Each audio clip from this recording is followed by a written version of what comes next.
Well, it's finally just starting to warm up, so it's no better time to put the winter stuff away and play something to get us all in a summertime mood. Super Mario Sunshine, a game with extremely mixed views to say the least, ranging from being regarded as one of the best 3D Mario games of all time to being the absolute worst. Now, I'm no stranger when it comes to trying to defend underrated games, already doing so with Super Paper Mario, Majora's Mask, and New Super Mario Bros. 2, each with their own flaws, highs, lows, and achievements. And Sunshine is no different. So today let's take a deep look at the game, see both the good and the bad, and hopefully form our own opinions of the game. The first thing that makes Sunshine pretty unique, especially for the time, are the cutscenes, as this is the only mainline Mario game to have ones that are fully voiced over. Now, to be honest, the voice acting, it's not exactly great, and Peach, she looks kinda creepy at times. Well, I mean, at least dumb, but yeah, kinda creepy too. You still have to give Nintendo credit for trying something different though, and there are only a few throughout the whole game, so it's a minor annoyance at the worst. And unlike most game retrospectives where I spend like half the video discussing the plot, here I can sum it up pretty fast for a change. Mario, Peach, and her whole staff take a vacation to Isle Delfino, but when they get there, the island has been covered by a mysterious paint-like substance by a vandal who looks like Mario. When Mario gets to the island, he finds a sentient pump-like device made by Professor Egad, F.L.U.D. He then uses F.L.U.D. to take out a goop monster at the airstrip. Then the police arrive. Mistaken for a shadowy vandal, he is arrested and put in the most unfair trial of all time since the time of Christ, with no jury, no defense for Mario, and it only lasts like 30 seconds. While we're at it though, this brings me back to the first time I watched Suga Conroy's Let's Play of Sunshine back when I was 10 or whatever, and he also talks about how rigged Mario's trial was and mentions how it's more unfair than like Saddam Hussein's trial. Now at the time, I had no clue who he was. I remember thinking he was like some book or video game character, which is hilarious in retrospect if I'm thinking about it now. But that aside, Mario's punishment is to clean up the island and recover the shine sprites. Similar to stars, they are Delfino's guardian entities and were scattered from all the graffiti. And now it's time to finally play the game, and best way I can describe Sunshine as a whole is bizarre. Extremely bizarre. There are quite a few similarities to 64 and Galaxy, with ground pounds, backflips, wall jumps, and sliding. But the main difference is F.L.U.D. You use him/it or whatever to shoot water either at enemies or to clean up goo. It's easy to aim, and there are a number of different ways to shoot at water. You can spray it in the direction you're facing while moving, you get more control to aim while stationary, or even do a couple of neat tricks. But by far the most fun thing to do with F.L.U.D. is the hover nozzle.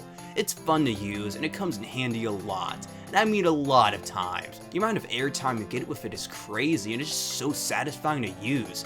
Seriously though, I can never get enough of using it, and it's by far my favorite move to use in a 3D Mario game ever. It alone makes me love this game despite some noticeable flaws I'll talk about in a bit. Power-ups are always a big part of Mario games, and Sunshine is no different, while also being completely different at the same time. There aren't very many, only around 2 to 3 depending on who you want to ask or what you want to count as a power-up. But the way they function is extremely distinct from the rest of the franchise. In each area after a certain mission, you're able to find a box with a special nozzle in it, either the rocket nozzle or the turbo nozzle. With the rocket nozzle, the player can launch themselves high in the sky. With the turbo nozzle, the player can move like lightning and plow through everything. Both of these are also very fun to use, especially the rocket nozzle being my favorite power-up in the series, well, one of them at least. The one downside of getting a new nozzle is it replacing the hover nozzle, which makes certain parts really annoying. We have to use the rocket nozzle, but need to get somewhere far away, but you can't jump there normally, but it's too small of a platform to land easily with the rocket nozzle. Thankfully, getting the hover nozzle back is pretty easy, just get it from a blue box in a level, or exit the level. On the plus side though, at least you can't lose them from getting hit by an enemy, and they don't have a time limit on how long they last either, so that's cool. And the last power-up is Yoshi. If he technically counts as one, I mean, it's a debate that rages to this day. With Yoshi, you can do things like flutter jumps, you can eat enemies and puke up fruit juice. For real though, what else would Yoshi be doing here? Unless he's just spitting it out, which doesn't seem likely since his cheeks are full when he's not spitting it out. This spit/puke or whatever you want to call it works like F.L.U.D.'s water. But I have to say that getting cleaned by it can't be much worse than having the goo on you. Yeah, it's just disgusting. Getting Yoshi is a slight bit harder though in this game than other games, and it's a lot harder to get the nozzle, since to hatch him from his egg, you need a specific fruit, but that fruit can only be found somewhere in a level, and every time you enter a new level or whatever, the fruit Yoshi needs is random. On a plus side, his color changes depending on which fruit he eats. So that's cool, I guess. Just don't fall in the water, or he dies. Well, he doesn't just die, he explodes, and his molecules disband or something. I mean, I don't know exactly what's happening here, but it looks painful. Now, on to other gameplay aspects, not to do with F.L.U.D, only with controlling Mario himself. He controls close to how he does in other 3D Mario games, with the best way I can describe it being a halfway point between 64 and Galaxy. Moves like the ground pound, triple jump, wall kick, and sideways somersault are back, but unfortunately the long jump was cut. At least sliding made a comeback, unlike in Galaxy. And like the hover nozzle, it's really fun to use, even more so than in Mario 64, since you can just spam it. Another really fun technique that's not only fun, but only usable in this game and Odyssey is the spin jump. Actually, I think it's in 3D World, isn't it? I don't know, but using the spin jump can be a little tricky to activate since a player has to spin a control stick while pressing A, so it's not exactly easy to pull off. Well, I mean, okay, yeah, it is pretty easy. It's not simple to pull off, I guess. Mario just looks so happy while doing it too, like a little kid. And one way I can tell I've been playing way too much of this game lately is when I try to spin jump over a mud puddle in real life the other day, and it did not go so well, so don't try it. But to wrap things up, I love all the special moves and power-ups of Sunshine. Using them makes me feel so much more like a pro, despite not being one in the slightest, which is good because I could use a self-esteem boost right about now. If you've never played Sunshine before at this point, you're probably wondering, wait, why don't people like this game very much then? Well, to put it simply, Super Mario Sunshine is hard, and playing it is a learning curve. The controls are incredibly precise, and the gameplay is fast-paced, making it easy to mess up, and a lot of times slight mistakes can end in death very easily. There are also subtle quirks in the controls and movement that you don't realize are there at first, but over time you get used to them. Like I said, it's a learning curve, and if you're ever playing Mario Sunshine, keep all of this in mind, and be willing to keep persevering despite dying a lot. In fact, even towards the beginning of my playthrough for this video, I was struggling a lot on levels that are pretty easy, honestly. The aspect I won't defend as much though are the physics. While I don't think they're nearly as bad as some people make them out to be, they still could have been improved upon a lot more in development. Landing on platforms is a lot trickier than it should be, and a lot of times your jumps have to be spot on or else you fall off. Certain surfaces are also extremely slippery or just hard to stay on. I can't tell you how many times I thought I landed somewhere safely only to die like a second later. Certain levels though are really bad. First, there's a sandbird. This segment should be pretty easy, as it's only a minute or so long, but the bird rotates. The only way not to die is to hover nozzle over the top of the bird's neck.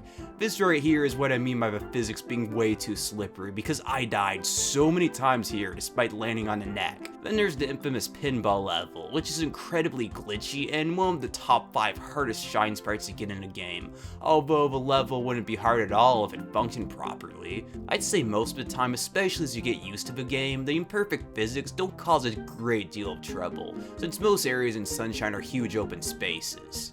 My least favorite thing about the game though is how only specific shine sprites really matter, at least in the end. Because to unlock the final boss, the player has to beat mission 7 of all 7 worlds, which is always a chase down of Shadow Mario, if you're wondering, but this means that over half of the game's shines are worthless unless you get all of them. And even worse, there are certain hard missions that can't be skipped, like the before mentioned Sandbird, so yeah. Part of what I love so much about 3D Mario is how much choice there is in deciding which missions to beat and which one to skip over. Sure, there might be a few ones that you do have to do, like boss battles, but for the most part, it feels free and lets people decide what they want to do instead of being forced to do something. This right here is why I think so many people find Sunshine so hard and have to agree with them, and say that when it comes to just beating a game, it's the hardest 3D Mario game. Besides being bizarre and hard, another thing that makes Sunshine stand out is Peach not being kidnapped at the start of the adventure, instead being kidnapped in the middle of it, which is much different. Her kidnapper is Shadow Mario, who actually is Bowser's son, Bowser Jr., and this is actually his first appearance in his series. Thinks Peach is his mother, which is kinda strange, but Peach doesn't flat out say no, which you know what, I don't want to think about that, never mind.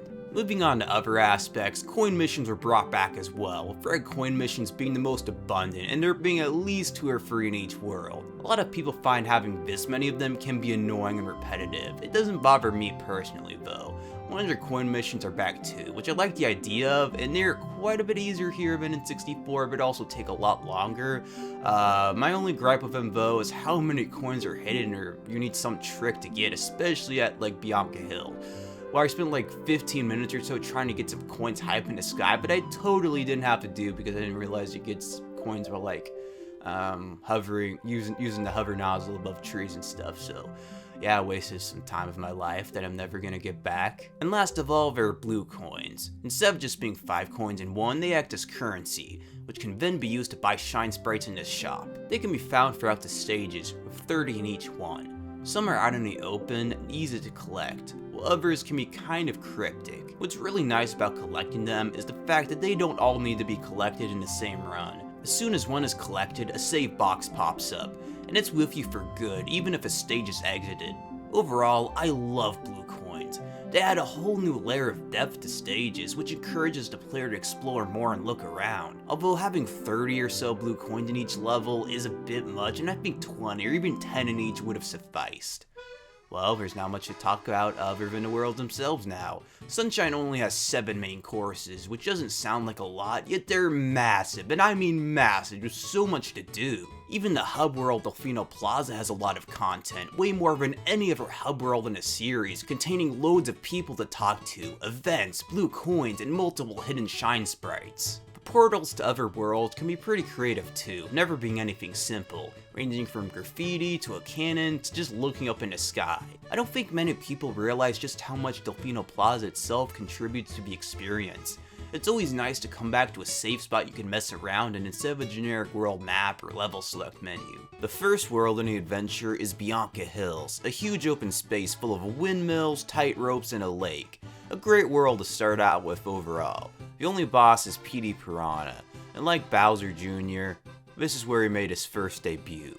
Next is Rico Harbor. It has a lot more water, being a harbor and all, but it has some high up places to explore too, which are fun. The main thing I don't like about Rico Harbor is blooper racing, and for one simple reason. If you touch anything, you die. This red coin mission is the worst of all. While collecting the coins isn't tough, when a shine sprite spawns, you still have to get it on the docks while riding the blooper and try not to touch anything, including the dock edge on the way there, or else you die. Third up is Gelato Beach, one of the most relaxing with all the sand and umbrellas, giving a cheery, nostalgic vibe. There's a bit of water to swim around in as well, just enough to have it be a small part of the stage, but only one mission needs you to go in it. After that we have Peanut Park, and like Gelato Beach, I get good vibes from this world. It's kind of a mix between a water park and amusement park, which makes me feel like a little kid again playing it. Following up is Serena Beach, another one of my favorites in the game.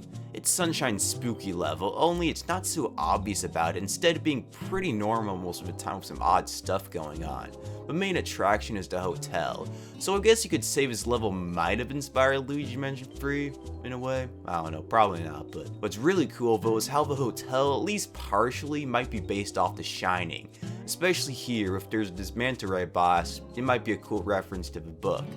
I'd say either this or Bianca Hills is my favorite area of Sunshine, and as of right now, I'd say I like Serena Beach just a bit more. Next to last is Nookie Bay, a stage not very well liked by a lot of people, but I still really like it. It's another relaxing one with calm music and beautiful backgrounds. There are a few different secret areas packed in too, a bottle and a deep sea area. Personally, I find the deep sea areas kind of fun.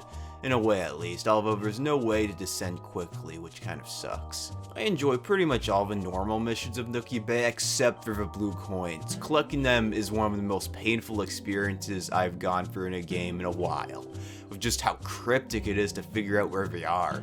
Oh, and one experience I think pretty much anyone playing this game 100% at least probably has is looking at a guide and not being able to figure out which ones you're missing. And last of all is Pinta Village, and overall it's not that hard for being the final world, but jungle and tribal aesthetic is different than anything else in the game. Even the time of day changes depending on which mission is played. If odd missions taking place at night, while even ones take place during the day. There's even an area hidden beneath the village to explore as well, which really stands out in my mind for some reason. And even stranger though, it gives me Pac-Man World 2 vibes. I really don't understand why, but it kind of does. To wrap things up, the Worlds of Sunshine are one of the best things about it. Again, I really like the idea of having really massive ones instead of a number of smaller ones that you go through maybe a few times, like in 3D Land or World. I really like the way Galaxy did things though, and Odyssey is the best of both worlds. In every single level of the game, there's a number of secret areas. Well, I shouldn't say secret because they are required missions. But anyway, in certain missions, entrances can be found leading to a new area, but F.L.U.D gets stolen by Shadow Mario for the duration of the secret stage, meaning you have to get used to not having to hover nozzle to cheese jumps. Now at first, I didn't like these hidden areas at all since they can be kind of tough. Well, not kind of, a lot of them are ridiculously difficult. Yet, I kind of like that in a way. It offers a much different challenge than what the rest of the game has to offer, with a simple premise of just getting from the beginning to the end. They put the player's skills to the test to get good as Mario alone, ranging from sand blocks crumbling beneath their feet to having to talk to people at certain times or face certain death. Yeah, some of them can get kind of weird. And to make things not totally evil, these levels are full of one-ups, multiple even, making them good places to grind lives, sometimes. The only thing I don't get about them is how Mario manages to get F.L.U.D back after collecting his Shine Sprite at the end, despite not encountering him at all. Well, it really doesn't matter, does it? Upon re-entering the secret level though, a new challenge can be found in the form of a red coin challenge. This time you have F.L.U.D to help you. Despite that, the limited amount of time given still makes it harder.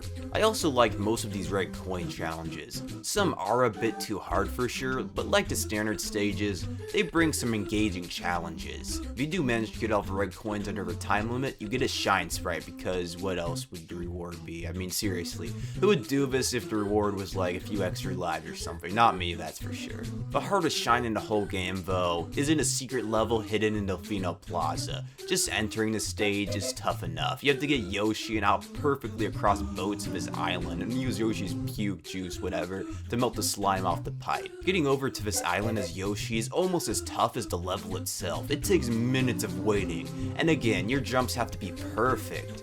That said, the actual stage is even worse. It's a red coin mission over toxic water in a lily pad that can only be moved by spraying water. If even one red coin is missed, it's over, and there's no way to get back to the start of the stage and get a second shot. You just have to kill yourself.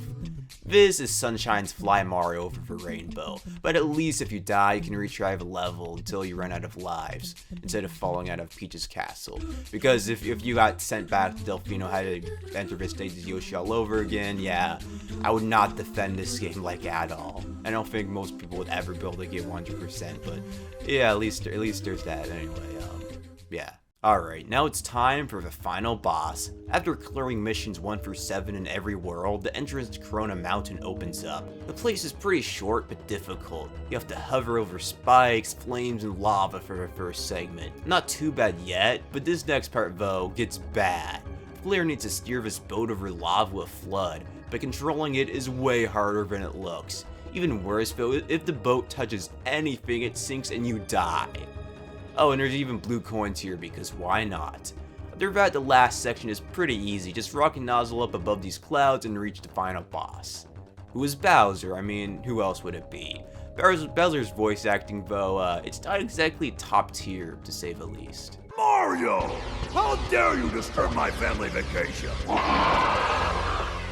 This fight is extremely easy and short though. It's only one phase, and all you have to do is use the rocket nozzle and ground pound over these platforms. At the same time, Bowser breathes fire, and there's a lot of bullet bills raining down. Just be fast and use the rocket nozzle to jump over Bowser's fire, and you should be fine. After Bowser's defeat, F.L.U.D dies, only to be repaired like 5 seconds later, and then Mario, Peach, and the Toads finally have their vacation. Meanwhile, Bowser and his son have a moment together, where Bowser tells his son that Peach is in his mother, and they have some bonding time. Kind of cute in a way, strange as it sounds, but it's too bad Bowser is never really that good of a dad in most games as he is here. As the credits play, I bet you wonder what the prize is for getting all 120 Shine Sprites. Well, a red sun next to your save file, a special postcard at the credits, and a sweet shirt. Yeah, it's not much, but it's the thought that counts, I guess. And, well, I mean, the pride in my heart for collecting all the Shine Sprites is a lot more than you can imagine, especially since I've done it twice, so I feel good, especially since hardly anyone has ever gotten all 120 Shine Sprites, so yeah. To conclude, Super Mario Sunshine isn't a bad game, at least I don't think so. Sure, it does have some flaws, and a lot of things to get used to, or things that a lot of people don't like, yet it still has a lot of great things going for it too. The controls are incredibly precise and fluent, and once you get used to them, controlling Mario is more fun here than in any other Mario game except for maybe Odyssey. Not to mention all the unique aspects about it, like F.L.U.D, blue coins, and massive game worlds, and some pretty challenging and engaging missions. While I do like 64 better, if I was looking at both games from a critical perspective, Sunshine is the better game. I'd personally say that this is my 5th favorite 3D Mario after 64, the Galaxies, and Odyssey, but I put it above 3D Land and World. I can understand why a lot of people don't like Sunshine because, again, it's a hard and unfair game, and it's too bad that so many people have such a hard time playing it. It's somewhat of an underrated game, but I'd only recommend playing if you have a lot of patience and determination, or else there's a good chance you'll get frustrated and give up. But whether you love the game or hate it, it was instrumental in shaping how the rest of the series would play out, with a lot of its elements being reused for later games, especially Galaxy. And who knows, maybe someday I'll take a look at that game too. But until then, I wish everyone a great spring, and yeah, have a good day.